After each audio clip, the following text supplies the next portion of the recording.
সবাইকে আমার ইউটিউব চ্যানেলে স্বাগত। আজকে আলোচনা করব ক্যালকাটা ইউনিভার্সিটির সেমিস্টার 6-এ তোমাদের অনেকেরই কম্পালসারি বাংলা অর্থাৎ এলসিসি 2 পেপারটি রয়েছে। তোমাদের এই পেপার থেকে আমি সাজেশান ইতিমধ্যে দিয়েছি মডিউল 1 এবং মডিউল 2 এর।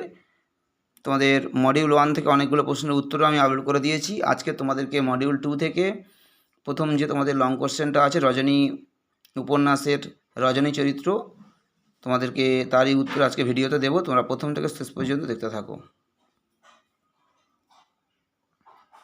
মডিউল 2-এ তোমাদের রয়েছে রজনী উপন্যাস। রজনী উপন্যাস থেকে রজনীর চরিত্র, এটা 2021 সালে এসেছিল 10 নম্বরের। তোমরা যেহেতু 2024-এ পরীক্ষা দেবে, তাই তোমাদের জন্য এবছর রজনী উপন্যাসের রজনী চরিত্রটা খুবই ইম্পর্ট্যান্ট রয়েছে। তোমরা প্রথম থেকে শেষ পর্যন্ত ভালো করে উত্তরটা দেখো এবং উত্তরটা ভালো করে লিখে নাও। তোমরা বেশিরভাগ ছাত্রছাত্রী পরীক্ষার সময় চরিত্র এলে পুরো ঘটনাই তোমরা পরীক্ষায় লিখে দেয়, বেশিরভাগ সবাই পুরো গল্পটাই লিখে দেয়। যখনই কোনো চরিত্র জানতে চাওয়া হয় বেশিরভাগ ক্ষেত্রে বেশিরভাগ ছাত্রছাত্রী পুরো গল্পের বা উপন্যাসের যে কাহিনী আছে সেটাকে ব্যাখ্যামূলক আকারে সবাই লিখে দেয়, কিন্তু সেক্ষেত্রে কখনোই বেশি নম্বর পাওয়া যায় না। চরিত্র বললে তার চারিত্রিক যে বৈশিষ্ট্যগুলো আছে সেই বৈশিষ্ট্যগুলো উপন্যাসের বা গল্পের মধ্যে কোথায় কীভাবে প্রকাশ পেয়েছে সেগুলো সম্পর্কে ব্যাখ্যা দিতে হয় আলাদা আলাদাভাবে, তবেই ভালো মার্কস ক্যারি করা যায় না। আর যদি গল্পের আকারে লেখা যায় কোনো চরিত্র, তার সেখান থেকে কখনোই ভালো মার্কস ক্যারি করা যায় না।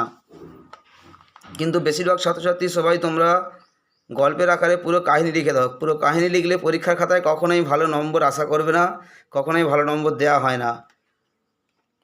চরিত্র বললে সবসময় সেই চরিত্রের মধ্যে যে গুণগুলো বা বৈশিষ্ট্যগুলো প্রকাশ পেয়েছে এবং গল্প কিংবা উপন্যাসে কোথায় কিভাবে সেই গুণগুলো প্রকাশ পেয়েছে সেগুলোকে ব্যাখ্যা করতে হয়, তবেই ভালো মার্কস ক্যারি করা যায় উপন্যাসের কিংবা নাটকের হোক কিংবা গল্পের হোক কোনো চরিত্র পরীক্ষাতে এলে।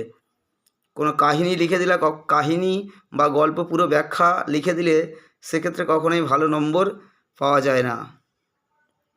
তাই আমি তোমাদেরকে ঠিক যেভাবে পয়েন্ট পয়েন্ট করে গুণগুলোকে লিখে দিয়েছি এবং কোথায় কিভাবে কোন গুণগুলো প্রকাশ পেয়েছে সেগুলো পয়েন্টের ভিতরেই লেখা রয়েছে, তোমরা পড়লেই বুঝতে পারবে। এইভাবেই তোমরা পরীক্ষায় লিখবে, তাহলে তোমরা ভালো মার্কস ক্যারি করতে পারবে। আর পুরো গল্পের আকারে যদি লেখো তাহলে কখনোই ভালো মার্কস পাওয়া যাবে না।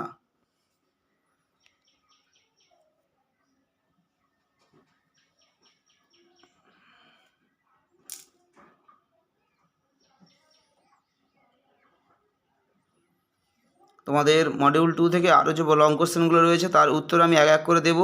এছাড়া মডিউল 3 তোমাদের প্রতিটি মডিউলের সমস্ত প্রশ্নের উত্তরই এক এক করে আপলোড করা হবে এবং তার পাশাপাশি সাজেশানগুলোও তো আপলোড করা হচ্ছে। ইতিমধ্যে মডিউল 1 এবং মডিউল 2-র অনেক সাজেশান তোমাদের অনেক উত্তর আপলোড করে দেওয়া হয়েছে। যারা এখনও পর্যন্ত দেখোনি, তোমরা চ্যানেলে প্লে লিস্টে ক্লিক করে সেমিস্টার 6 ক্লিক করো, ওখানেই তোমরা লিস্ট পেয়ে যাবে।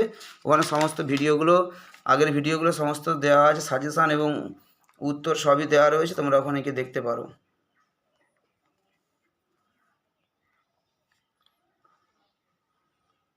সবাইকে নমস্কার।